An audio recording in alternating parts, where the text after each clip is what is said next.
Olá, conversaremos agora sobre o uso da regra de Nostrum para avaliar projetos de investimento não simples, quando eu tenho mais que uma inversão aí dos capitais. Lembrando que ainda estamos no contexto do uso das avaliações com base em taxas de retorno para julgar decisões financeiras de longo prazo, como as decisões associadas à avaliação de investimentos. Nessa nossa conversa, temos então o objetivo de aplicar essa regra de Nostrum para avaliação de projetos de investimento do tipo não simples, quando eu tenho mais que uma mudança no sinal dos capitais do fluxo de caixa. De conversas anteriores, vimos que projetos de investimento não simples são aqueles em que nós temos mais de uma mudança de sinal do fluxo de caixa. Nesses casos específicos, o uso da TIR pode ser problemático, já que, a depender da situação, nós podemos ter mais que uma taxa interna de retorno. Como julgar a avaliação do projeto com múltiplas taxas é um desafio grande, nesses contextos recomendamos usar outras técnicas além da taxa interna de retorno. Então, se o número de taxas internas de retorno é maior que 1, podemos ter problemas associados ao seu uso da sua interpretação, e aí, nesse caso, a sugestão de evitar usar a TIR, quer dizer, usar outras técnicas de avaliação.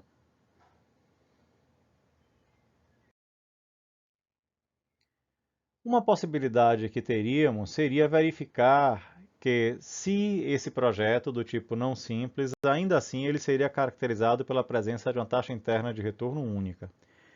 Nessas situações, o que é que nós vimos? Pela regra de descartes, que o número máximo de taxas internas de retorno que nós teríamos seria igual ao número de mudanças do sinal aí dos capitais de um fluxo de caixa.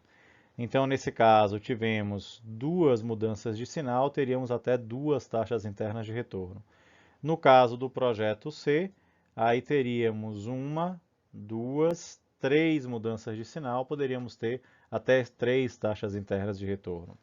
O que a regra de Nostrum destaca é que, se a acumulação de capitais na data zero é negativa, se o valor na data N é positivo e se a série formada pelos valores acumulados pelo saldo só tiver uma mudança de sinal, então teremos apenas uma taxa interna de retorno. Então, nessas situações, aí vamos testar data zero negativa.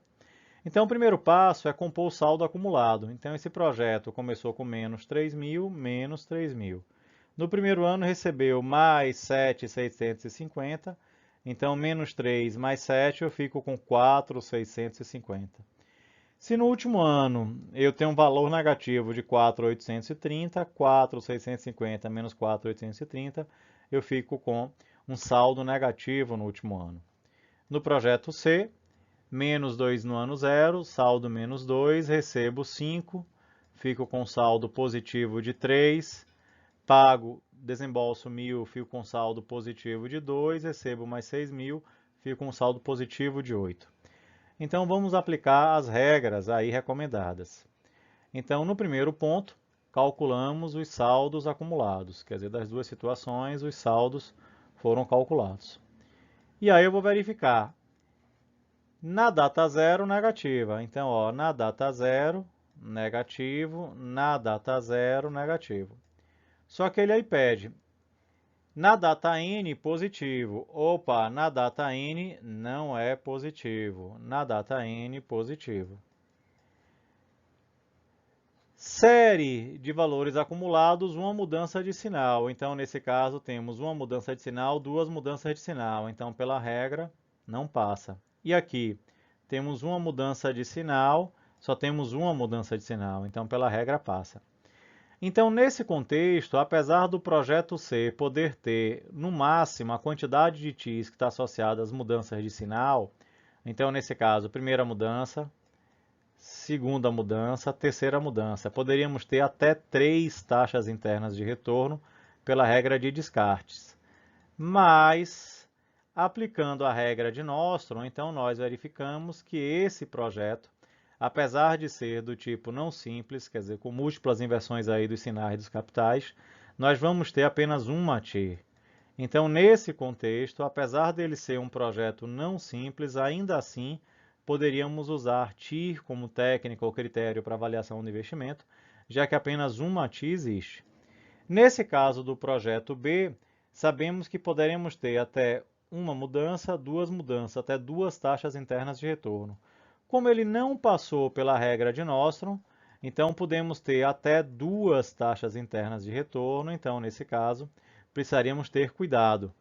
Por quê? Porque o uso da taxa interna de retorno, quando nós temos a situação de múltiplas taxas, ele traz uma série de desafios e aí a necessidade do uso de outras métricas.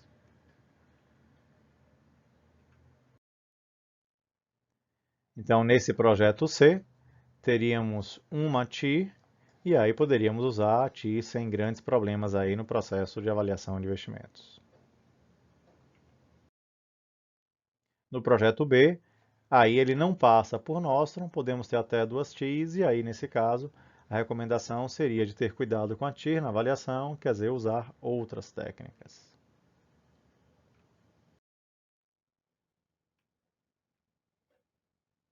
Quer dizer, nesse caso aí do projeto B, como já vimos em conversas anteriores, quer dizer, se eu construo, na verdade, o perfil do VPL, né, a partir de diferentes valores simulados para determinar qual é o impacto capturado no VPL, eu vejo que temos duas taxas internas de retorno e aí o desafio associado a TIR quanto métrica de avaliação de investimento e a sugestão do uso de outras técnicas.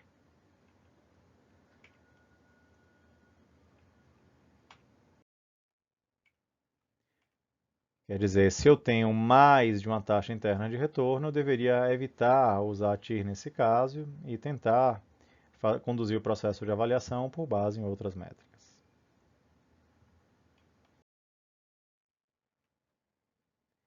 Então, quais poderiam ser outras métricas? Então, se de fato o uso da TIR é desafiador, quer dizer, técnicas centradas em valor, como valor presente, futuro ou valor uniforme líquido, mas verificaremos que existem métricas centradas em taxas e que permitem ir além aí dos desafios da TI, como a taxa interna de juros ou a taxa externa de retorno, quer dizer, conversaremos sobre essas duas taxas em ocasião posterior.